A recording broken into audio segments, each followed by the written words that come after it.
Hello and welcome to Access Chat. We have a plethora of guests today, including one that you might recognize from previous episodes. Welcome back to Gareth Ford Williams, who is in charge of accessibility at the BBC still after all of this time, and was our first ever guest on Access Chat. So welcome back, Gareth. We've also got Bruno Maag and David Bailey joining us, and today's topic is one that I'm particularly interested in, which is around making fonts and typefaces accessible. So if you would care to introduce yourselves.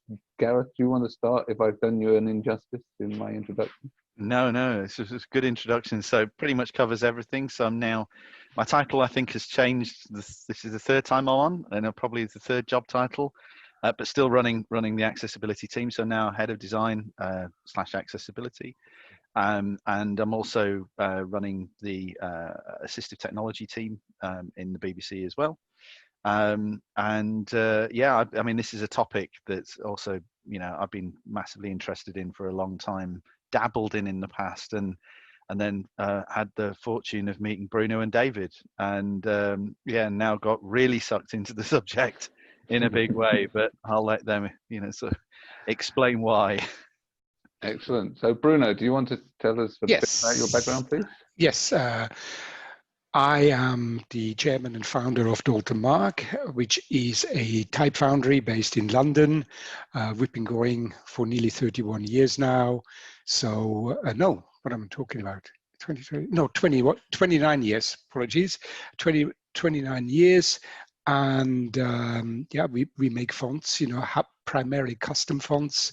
So some of the work we have done is obviously with the BBC Reith typefaces, but we've also worked with Amazon, Netflix, Airbnb, like primarily the large tech corporates, but we also do smaller projects, and of course with the big companies, accessibility is always kind of, it's one of the baseline requirements, obviously, and particularly if you work in a digital environment, you have to have accessibility, you have to have typefaces that actually function within a UI environment, and beyond that, of course, as well, because they have to be in print as well.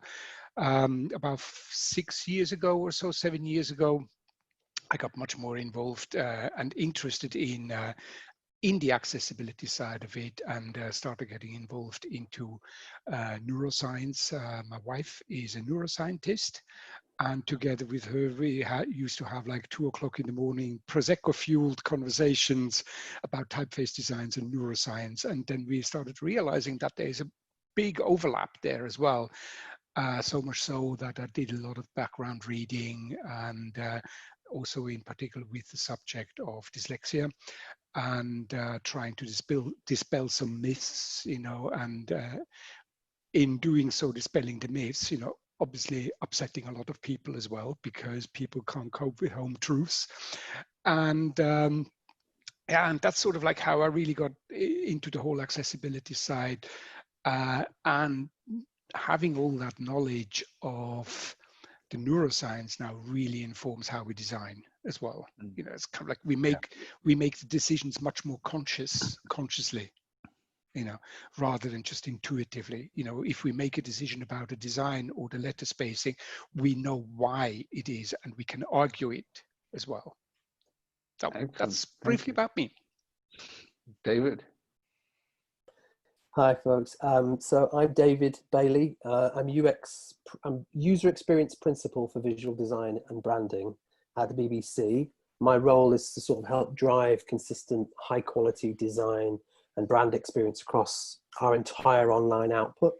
Prior to that, I've been with the BBC for about 6 years now. But prior to the role I'm in currently, I was creative director of our global experience language, which is our shared design framework, and accessibility is baked into everything that we do, all of our output in our department. So I was really involved in evolving that design framework for the organisation in all the right ways. And then prior to that, I spent sort of about 16 years working in commercial sector. I used to work with a very famous design studio called the Designers Republic.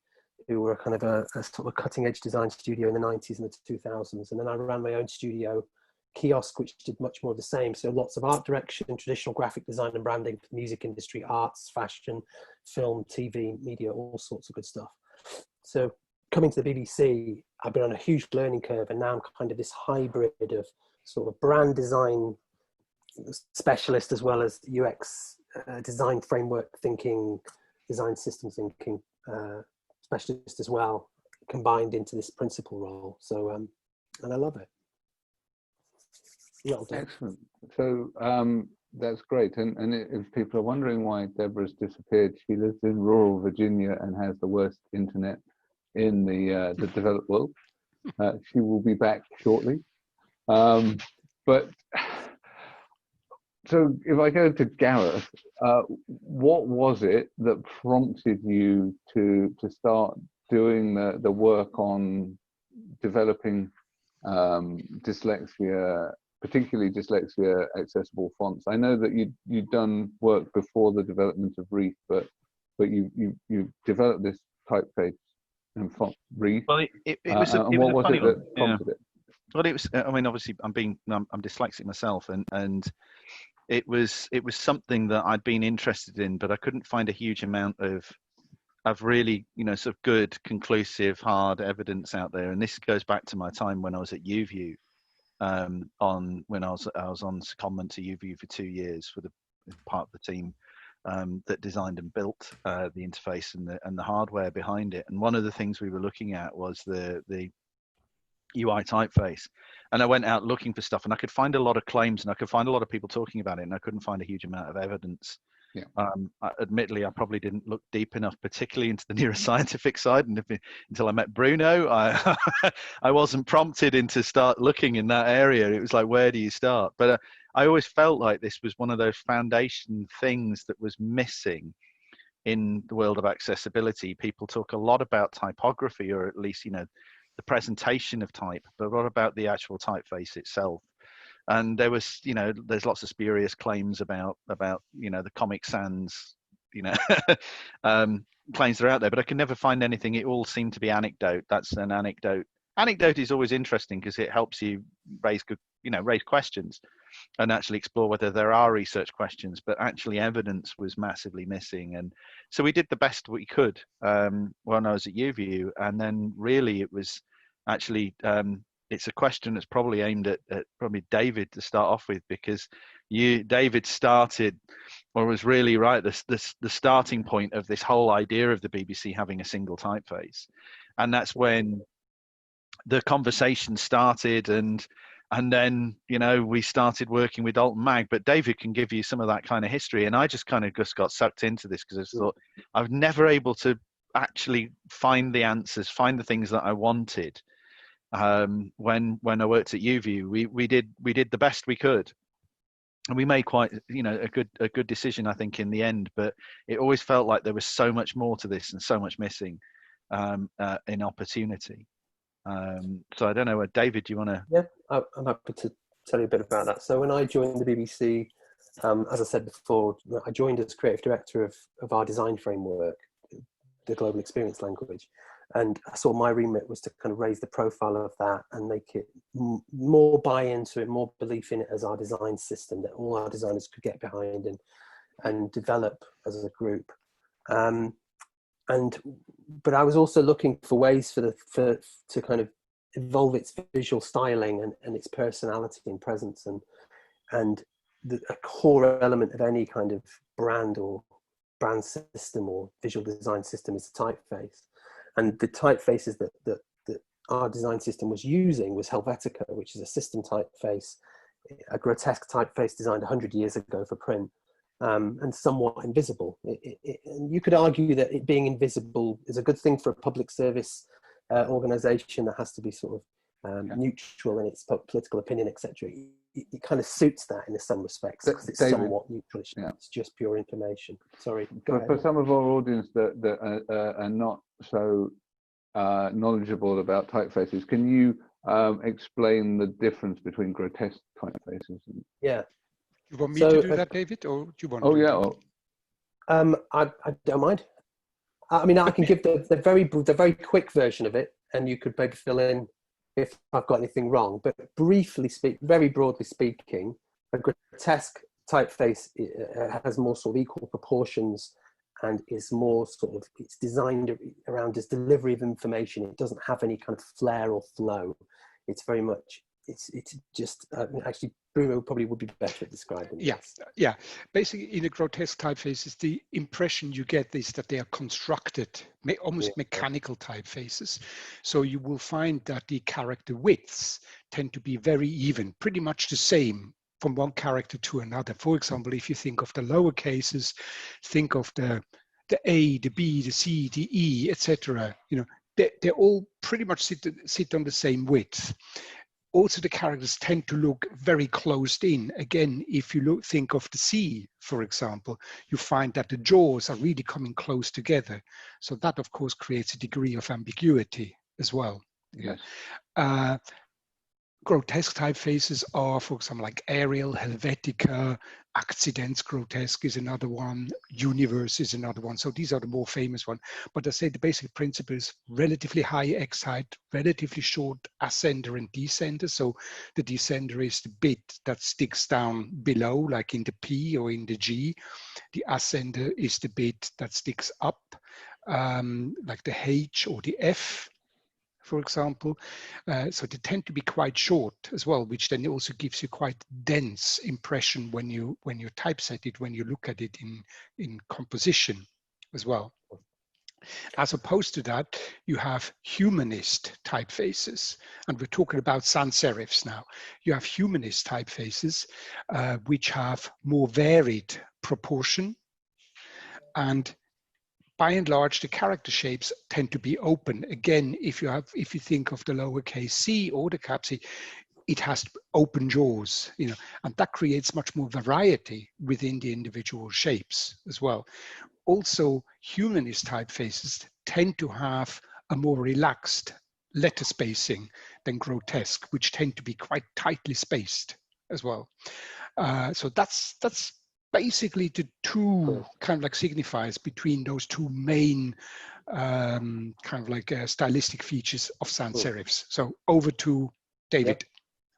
Yeah, thanks, Bruno. So, and I think designers, graphic designers, really like grotesque typefaces because they have a kind of a modern flavor. And I think that's probably born out of all the corporate identities in science fiction films and road signage and things that people see in the world and feel kind of like systemizey and neutral. And I think designers go towards that because it feels like a safe bet and it has a modern flavor. So because of that, you see a hell of a lot of Helvetica, which is a very famous grotesque typeface. You see a lot of it in the world. And I think that so that was the typeface that Joel was using, and it was fine, but we felt that we knew that there were some accessibility concerns with it because of some of the things that Bruno just said about there being quite close proportions. It's difficult for the eye to saccadically scan the words and get through it very quickly. So depending on your ability, your ability with reading or whatever, it could kind of harm your sort of experience or slow you down somewhat. So that was one hook that I saw.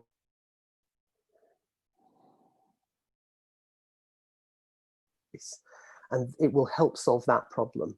So that's great because accessibility runs through everything the BBC does. And am I cutting out, folks? Can you still hear me? You did for briefly, but you're back now. Yeah. So my selfish interest was introduce a new typeface, but accessibility, if we could fix some accessibility issues, then that would be a really good driver for me to sort of take this to the business and say, we need this typeface, not because we want to look new and modern and all of those things, but for these reasons. And this was one of them: accessibility, legibility, readability of typefaces on small screens or whatever the future holds, you know. And so there was that issue. There was also cost saving. If we introduced a new typeface and we owned it, then we could stop paying these licenses on all these other typefaces that we were using. And we could bring about a more distinctive typographic tone of voice to the organization. So they were the three things: cost saving, legibility, and distinctiveness. And that's what really helped drive this kind of through and help it become a success and get done. So really, it took quite a long time to get that across the line for me, because I was having to argue this, and people had tried to done it, and my predecessors had tried to introduce typefaces in the past to the BBC and failed. And I was kind of doggedly like pursuing this because I saw a real kind of opportunity for us. And finally it got signed off after a lot of wearing out of the shoe leather, moving around the business, interacting with lots of stakeholders and showing them the proof of why we needed it. And it went through, and that's when really we put the call out to a number of different type design agencies, of which Bruno's company, Dalton Maag, were one.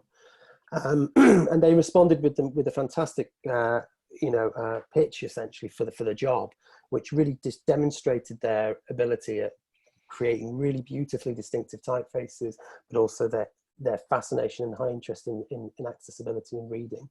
And so they felt like, and they'd done it for large media organizations before, so we knew we were in good hands. Okay. And so that was the beginning of our education as a design team at the BBC, which is hundreds of people. We built a group of ambassadors for this project and took them off to Bruno's studio in South London to begin our education. And that's where Gareth and me started to learn so much. And it was quite wonderful, really. So I think that's where this started. This is where the inception of this.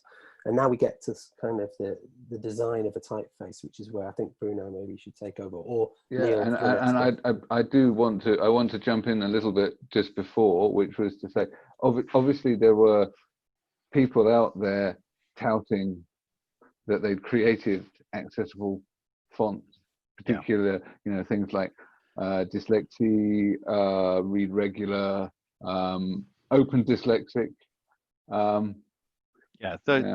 There's been quite a spate, and there's FSP Indeed. and things that came out, and obviously Comic Sans has had this sort of notion behind it that it's an accessible typeface, and Yes. but it's always been a problem with those things.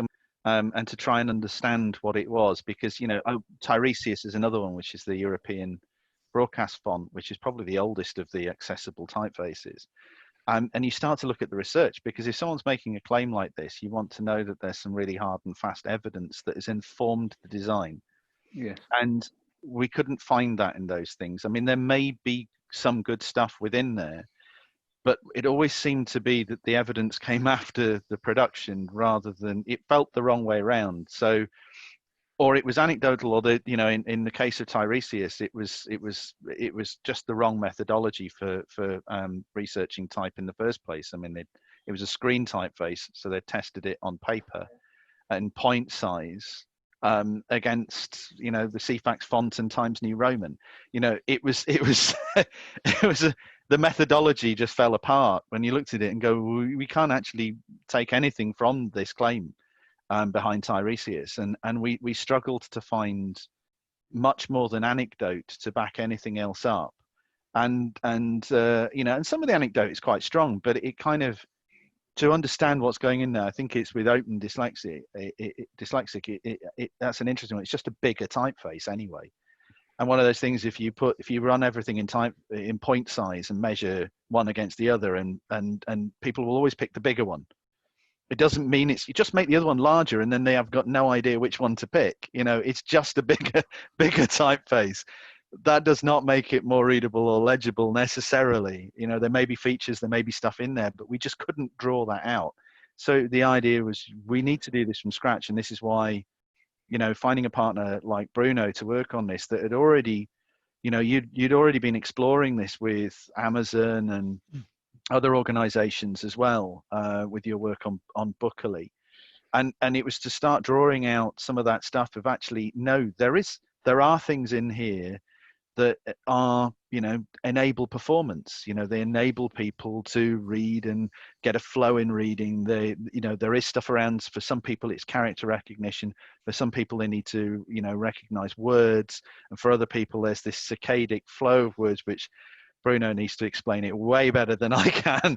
But it was just understanding that science of reading and the different ways people do, and then work back from that and saying, okay, what does it need to do? What are those features that support that? And those are those kind of baseline things we need to start building from, rather than have a hypothesis, design a font, and then try and, sort of test it or prove it afterwards.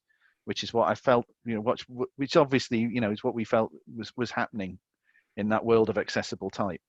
There's one thing I would say. So with another thing to say is that, so there were accessible typefaces, as Gareth's saying, but we would have had to have licensed them. So to own it was the more cost-effective solution. But equally, it gave us the opportunity to be best in class and create. What would the BBC do if it was to create a typeface? Well, it would have to create something that was really, truly, best in class, and that's what we set out to do. What was so lovely about this learning process that we went through from Bruno was you got all these people in the organization who had no interest in typefaces whatsoever. The business analysts, technical architects, God knows, right? We took them on this journey, and they all became incredibly nerdy very quickly about typeface design. Now, once that happens, once you learn a thing or two, you like to share it, don't you? You like to share it with your friends and your colleagues. And so they started doing that. So we quickly built this kind of ambassadorship with these people who poured out this information to their respective flocks, so to speak. And then there was this movement that started to build in the BBC around us making, a best-in-class typeface. So I didn't set out for that to happen, but that's what happened, and we capitalized on it when we saw it happening. It's a very good learning for business, this one. Debra, you have a comment? I know, and I've been very quiet, but the reason why I've been quiet, and first of all, I apologize that my Wi-Fi kicked me off, but rural America, we need better connectivity. But I am so fascinated by this because you're bringing up things that, as you were saying, David, people would start learning this and realize how powerful this is. And I had no idea people like Bruno were doing these things, but it is so fascinating. It really is fascinating. And what I would wonder is, well, kudos to BBC for working with Bruno's team to figure this out. And I hear all the things you're saying, but then I also wonder, it sounds like you really have come up with a best in typeface. So is this something that you can help others do? I'm not going to ask a lot of questions, I bet, on this episode, because this is something I haven't delved into this, but I'm fascinated with the neuroscience of it. And just as somebody that, as I've gotten older, I struggle to, I have a problem. I'm on the computer all day long, but I don't read anymore. What I do is I either have Alexa read Kindle to me, or I do, I let them read it to me, and I absorb the information better because I recently was diagnosed with dyslexia. I already have ADHD, and I'm starting to think those two things are common together. But I'm fascinated by what you're saying because I have a daughter with Down syndrome, and then of course sadly is my husband. His dementia increased, his reading ability really was impacted. So this impacts so many people, but I don't hear anybody talking about this. So I just want to say I'm fascinated. I'm just curious at some point when it makes sense in the conversation to, how can everybody else learn from what BBC is doing? And I know that's partially why we're here. And I'm going to go on mute. Go ahead, Bruno. Yeah, I'd like to jump in on that. First, Debra, I'd like to encourage you to start reading more again, because reading, like everything, like playing an instrument, is something that you get better at with practice. Yeah, I have something that's called dry eye, so my eyes burn all the time. Yeah, so, I mean, obviously, I do appreciate, like people have, a variety of afflictions or deficiencies and so on and so forth. I appreciate that, but I think first and foremost we all need to understand that we are not born with the ability to read. Okay. We are not born with that. We have to learn it and we have to practice it. There's a tiny little bit in your brain. In the vast majority of the world's population, it's on your left hemisphere, just sort of like behind the top part of your ear, and it's the size of the top of your fingertip, and it's called the visual word form area. In there, every single character of any language, irrespective of writing system, is being decoded. But you have to train that part of the brain. You have to train the neurons to recognize the shapes that it is presented with, so it can decode them correctly. Right. So Bruno, Bruno, so, and I totally interrupted you, I apologize, because I think I could just sit at your feet and listen to you for weeks on end, because you're so brilliant. But are you saying, because I've never thought about it from this perspective, are you saying that, because I mean, I do work all day long, I do PowerPoint presentations, but do you also, to make sure that you don't lose almost that muscle, we still, even if it's hurt, that's fascinating. Okay, I'm learning, thank you. You see, Yes. in order to understand reading, you need to understand neuroscience. And the brain is always at full capacity, right? Every single bit, every single neuron in your brain is used, not always at the same time, but every single neuron has a specific function. You know, this whole thing of people saying, oh, we only use 10% of our brain. I mean, it's complete and utter rubbish. Our brain is used 100%, you know, for different things. If it were doing a 100% at full speed all the time, simultaneously, within about 3 days, you'd be dead of exhaustion, because the brain would use up so many calories, so much energy, you couldn't actually eat that much. It's impossible, you know. But anyways, so, and the brain has to do so much, so that there is a concept in neuroscience called neurological recycling. So that basically the brain takes neurons that are lying dormant, that are not being used, and it takes them and uses it for something else, for a new skill, say, for example. And once that's gone, it's gone. You know, it's really, really hard to then grab those neurons back and reutilize them for what you had done previously. You know, the same goes with your visual word form area.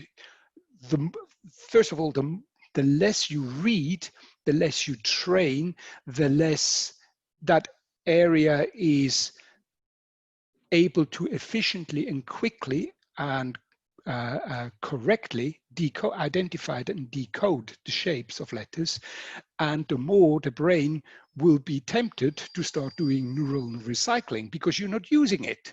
So therefore, hey, I'm going to take that. You know, you're not making use of it. I'm going to take it. Your loss, not my problem. You know, so you got to do that. So that particular part. Now, of course, with the whole reading, you then also have the semantic area, which sits sort of like at the front, you know, near the frontal lobe, where meaning is attached to letters and to letter shapes and to words, etc. And in the reading process is also involved the phonological area, which is also in your left hemisphere, which sits in your primary auditory cortex, very close to the visual word form area, where sound is attached to a visual shape in order to correctly eventually identify what the written word means. You know, because that's also a little bit dependent on language. You know, certain languages are opaque, certain languages are transparent.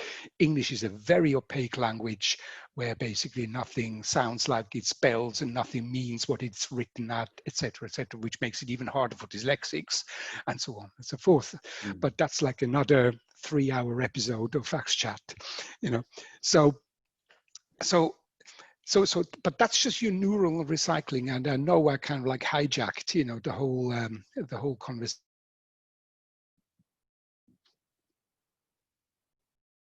In your brain, and I think that's extremely important to understand as well. Yes, obviously you can have a deficiency in your eyes, which then of course affects what's being sent back into your visual cortex and eventually into your visual word form area. And if you have a blurred image of a character, then the visual word form area has much more difficulty to correctly identify what the shape is, and therefore your reading speed goes down, the legibility goes down, and so etc. If the reading speed and the reading flow is interrupted and affected, then of course your comprehension is going to be affected as well. So it has a huge amount of repercussions. So now we're going outside of the eyes, you know, and we're going into the actual character shapes. So the more ambiguous the character shapes and the more complex the character shapes, the harder it is for the visual word form area to correctly identify what the letter shapes are, right? So this is why, for example, something like Helvetica, a grotesque typeface, is probably, or is less legible than a humanist typeface, because a grotesque typeface has far more ambiguity. So your brain has to do much more work to correctly and quickly decode the letter shapes. So now I'm exhausted. No, that's okay. So we need to feed you, obviously. Wow. That still is only scratching the surface, believe me. We've been talking about this stuff for over, what, 3 years? Yeah. It's like, and we're still unpicking some of this stuff. And then you get into very important. It is, and you get into the, which is why we've got, a serif and a sans serif version of Reith, because you've got with the sans version, it's really good for individual character recognition, and the serif font is really good for word, because serifs that we learned through this pull the word together as a shape. So if you're a person who really needs whole words and to get that flow through, it's right, isn't it, Bruno? The serifs actually are an aid. They are an aid. Readability. Exactly, they are an aid because they disambiguate individual shapes even more. Say, for example, if you have mirror characters like a B and a D, or a P and a Q, with the serifs you can actually create extra visual cues as to indicate what shape it is. Which I like. I like when they do that. It helps my brain, like the 7 or the 1. Yeah, exactly. That also brings me. Go on. We built some of those characteristics into BBC Reith deliberately as a kind of a design feature as well. Maybe you were about to say that, Bruno. Sorry, I interrupted you. Yeah, exactly. I mean, for example, like if you look at the P and the Q, for example, the Q hasn't got a spur at the top, where the curve goes into the straight. Quite often you find that there's a little spur sticking out. The Q in BBC Reith goes sort of like curves in at an angle. And then you have the P, but the P does have a spur, so again, that's a differentiation between two shapes, and that's a cue as to how your brain ought to kind of like decode the characters. It's giving your brain clues and help and assistance with all of this kind of stuff. And when we started unpacking this, I think the arguments often get way oversimplified. There was the poll I saw recently that said serif versus sans serif, and it's like, but there are hundreds of each one, and there are so many different classifications and all those other features, and you can't unpick them and say, is one set of features better? It's a holistic approach, and each one of those has a job to do, and and there are so many features as well. When you start, there are some very, very generalistic ones which we've touched on. So I'm interested in that because you can talk about serif versus sans serif, but weight of font also has a significant impact on legibility. For example, we talked about Helvetica before. Well, when Apple went from Helvetica to Helvetica New, they made it much more skinny. And for me, that was a real problem, because then I suddenly found it much harder to read anything on my iPhone. So it's not that there were still sans serif fonts, but it was just a lot harder for me to read because it became. I mean, let's face it. There is a reason why a regular typeface, or what you would call a regular, why the stems, the vertical strokes, and by and large, a little bit thinner, the horizontal strokes, why they have a certain weight. This has been tried and tested for the last 500 years. Or 550 years since Gutenberg basically invented printing with movable type. It's not changed. There is a reason for it, So there's no point for digital designers, in UI environment to start going thin, when a large part of the audience, tends to be over 40, whose eyesight is going to pots. Basically, and that's a natural deterioration of our eyesight. Old people see less, and that's a fact.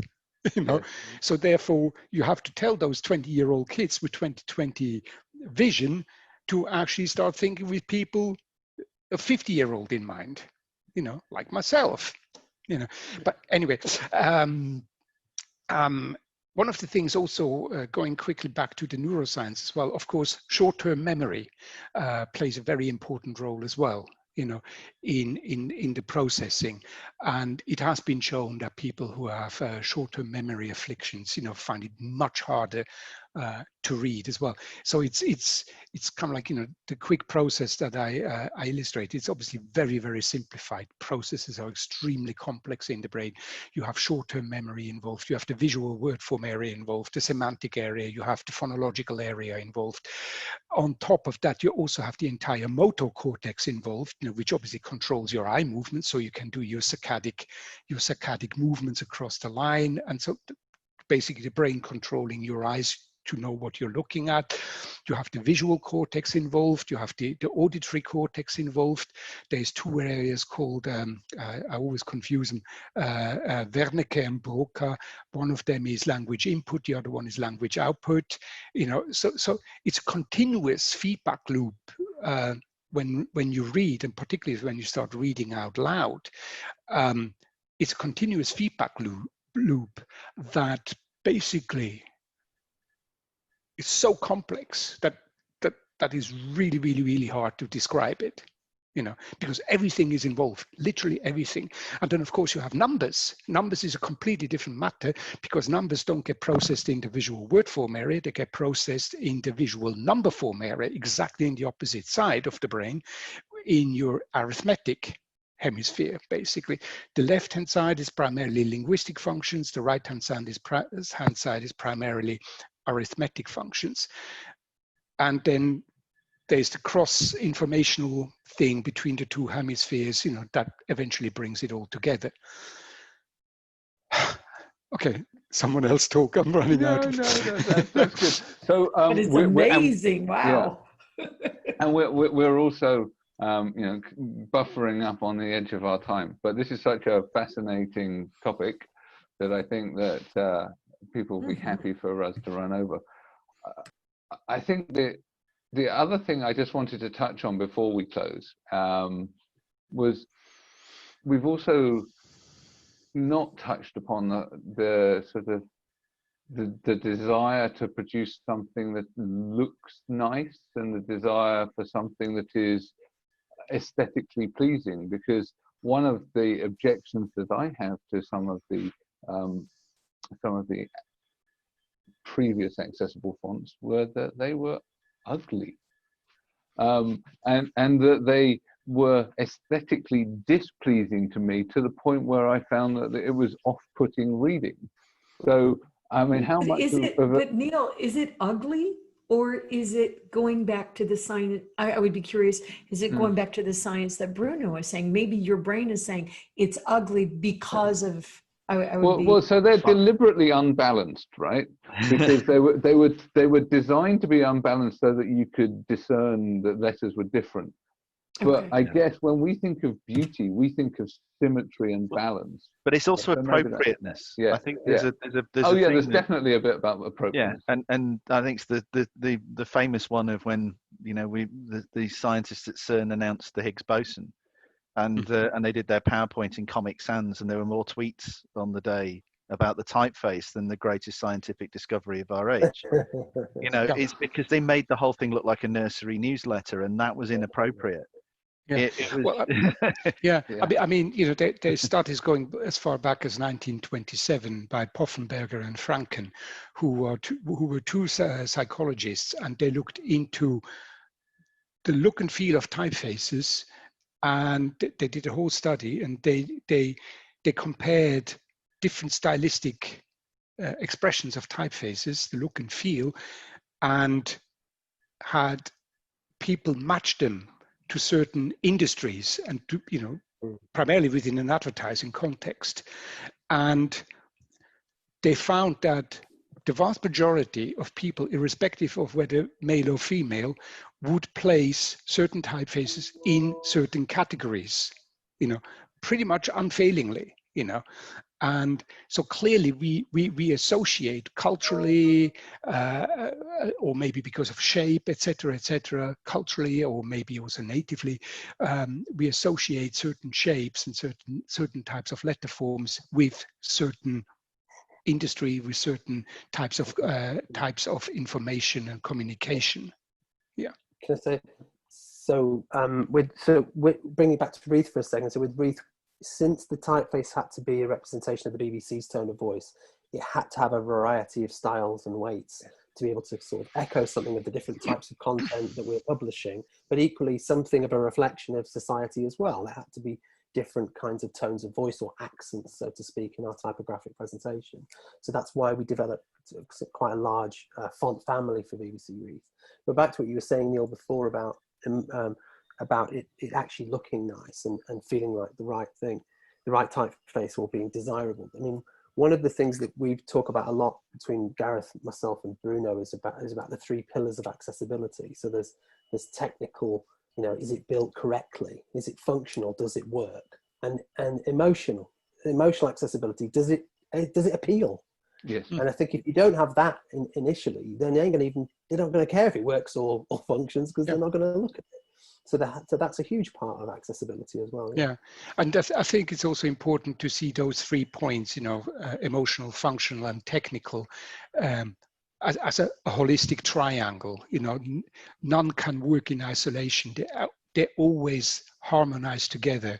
And if you get the sweet spot, then you have the most optimal typeface. You know, I'm not saying the perfect, but I say the most optimal, because perfection doesn't exist. No, and I always remember when my days back at YouView was talking to a group of teenagers and we were talking about their assistive tech, and some of them had a lot of stuff attached to their chairs. They had their PCs and various input devices and technologies. And I remember the general mood was a lot of them really hated them because they made them, they're teenagers. They're self-conscious. They're going through what every teenager does. They want cool stuff. And yet it all looks like it was designed by Fisher Price. And they absolutely hated their kit.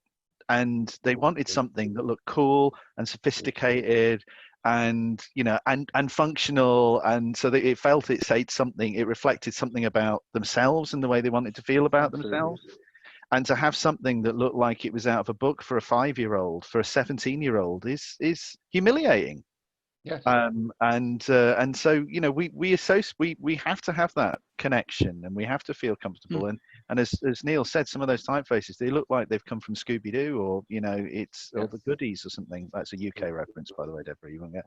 But it's that, you know, they just don't look, they're wrong, they're out of place. And it becomes difficult. There may be some good stuff in there. Yeah.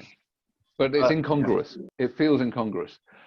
We've definitely run over now, so I do need to thank my clear text for keeping us captioned, Barclays Access for supporting us over the years, and Microlink also.